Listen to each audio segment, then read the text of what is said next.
জিভে জল আনা চিকেনের এই প্রিপারেশনটা। তোমাদের কেমন লাগলো সেটা কিন্তু একটা লাইক বা কমেন্ট করে আমাকে অবশ্যই জানাবে।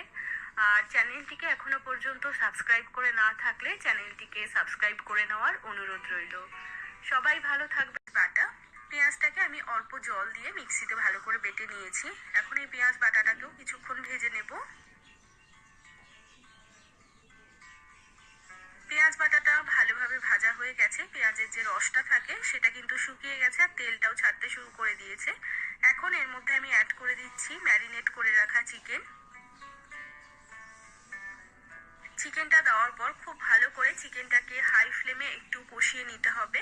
এই সময় গ্যাসের ফ্লেমটা কিন্তু বাড়িয়ে রাখতে হবে যাতে করে চিকেনের থেকে জলটা না বেরিয়ে যায়। চিকেনটাকে আমাদের মোটামুটি একটু সময় নিয়ে খুব ভালো করে হাই ফ্লেমে কষিয়ে নিতে হবে। তো 10 থেকে 12 মিনিট মতো সময় নিয়ে চিকেনটাকে কিন্তু খুব ভালো করে ভেজে নিয়েছি। এখন দেখো চিকেনের থেকে কিন্তু তেলটাও ছাড়তে শুরু করেছে। তো চিকেনের থেকে যতক্ষণ না এরকম তেলটা আলাদা হচ্ছে ততক্ষণ পর্যন্ত কিন্তু ভেজে নিতে হবে। এখন এর মধ্যে আমি দিয়ে দিচ্ছি 1 টেবিল চামচ মতো আদা রসুন কাঁচা লঙ্কা বাটা, আর তার সাথে দিয়ে দিচ্ছি স্বাদ মতো লবণ। লবণ আমি ম্যারিনেট করার সময়তেও দিয়েছি, তাই জন্য এখন অল্প করেই দিলাম। আর দিয়ে দিচ্ছি ছোট 1 চামচ মতো জিরের গুঁড়ো।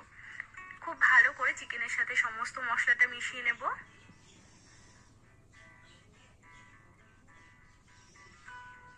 এবার এর মধ্যে অল্প করে জল দিয়ে দেব এবং গ্যাসের ফ্লেমটা কমিয়ে দিয়ে চিকেনটাকে বেশ কিছুক্ষণ সময় নিয়ে ভালো করে কষিয়ে নেব। চিকেনটা কষানোর সময় গ্যাসের ফ্লেমটা অবশ্যই লোতে রাখতে হবে যাতে চিকেনটা কোনো রকম ভাবেই তলায় লেগে না যায়। যতক্ষণ আমাদের চিকেনটা কষানো হচ্ছে ততক্ষণে আমি একটা স্পেশাল মশলা বানাবো যাতে করে এই চিকেনের স্বাদটা আরো অনেক গুণ বেড়ে যাবে। এবার নিয়ে নিয়েছি একটা ব্লেন্ডার জার। এর মধ্যে দিয়ে দিচ্ছি 12 থেকে 15টা মতো কাজু বাদাম, আর তার সাথে দিয়ে দিচ্ছি বেশ খানিকটা পরিমাণে জল। এই কাজু বাদামটাকে খুব ভালো করে ব্লেন্ড করে নেব। তো এখানে আমাদের কাজুর পেস্টটা একদম তৈরি হয়ে গেছে। আর দেখো চিকেনটাও কিন্তু খুব ভালো করে কষে গেছে, পুরো তেলটা কিন্তু আলাদা হয়ে গেছে। যতক্ষণ না পর্যন্ত পুরো চিকেনটা এইভাবে কষে গিয়ে তেলটা আলাদা হচ্ছে ততক্ষণ পর্যন্ত চিকেনটাকে কিন্তু কষাতে হবে। তো এখন আমি এই কাজুর পেস্টটা দিয়ে দিচ্ছি। কাজুর পেস্টটা দেওয়ার সাথে সাথে খুব ভালো করে চিকেনের সাথে মিশিয়ে নেব।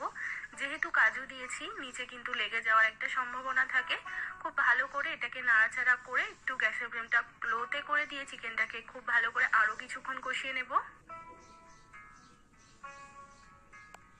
তো এখানে দেখো 5-6 মিনিট সময় নিয়ে চিকেনটাকে আবারও কিছুক্ষণ কষিয়ে নিয়েছি। চিকেনের থেকে সম্পূর্ণ তেলটা কিন্তু ছেড়ে দিয়েছে। এবার এর মধ্যে অ্যাড করে দেব জল। এখানে আমি এই ব্লেন্ডারের জারটা ধুয়ে দিয়ে দিলাম জল। এখানে মোটামুটি বড় 1 কাপ মতো আমি জল দিয়েছি। এবার চিকেনটাকে খুব ভালো করে নাড়াচাড়া করে ঢাকা দিয়ে একদম লো আঁচে 10 মিনিটের জন্য রেখে দেব। তো 10 মিনিট পর আমি ঢাকাটা সরিয়ে নিচ্ছি।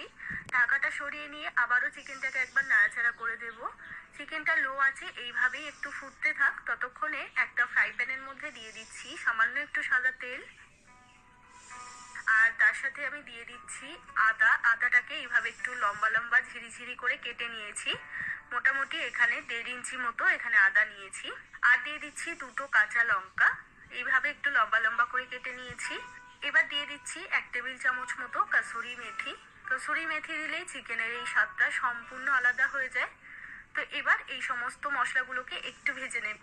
এগুলো ভাজতে খুব একটা বেশি সময় লাগবে না, 1 মিনিট মতো সময় লাগবে এই সমস্ত কিছু ভাজা হতে। তো এখানে আমাদের আদা এবং বাকি সমস্ত কিছু ভালো করে ভাজা হয়ে গেছে। এখন এগুলো দিয়ে দেবো চিকেনের মধ্যে। খুব ভালো করে চিকেনের সাথে এগুলোকে নাড়াচাড়া করে মিশিয়ে নিচ্ছি। এবার যতক্ষণ না পর্যন্ত চিকেনের থেকে সম্পূর্ণ তেলটা আলাদা হচ্ছে ততক্ষণ পর্যন্ত একটু নাড়াচাড়া করে নিতে হবে চিকেনটাকে। আর এই সময় কিন্তু গ্যাসের ফ্লেমটা একদম লোতে রাখতে হবে, না হলে কিন্তু তলায় লেগে যেতে পারে। তো 3-4 মিনিট পরেই দেখতে পাবে চিকেনটার থেকে সম্পূর্ণ তেলটা আবারও উপরে ভেসে উঠেছে।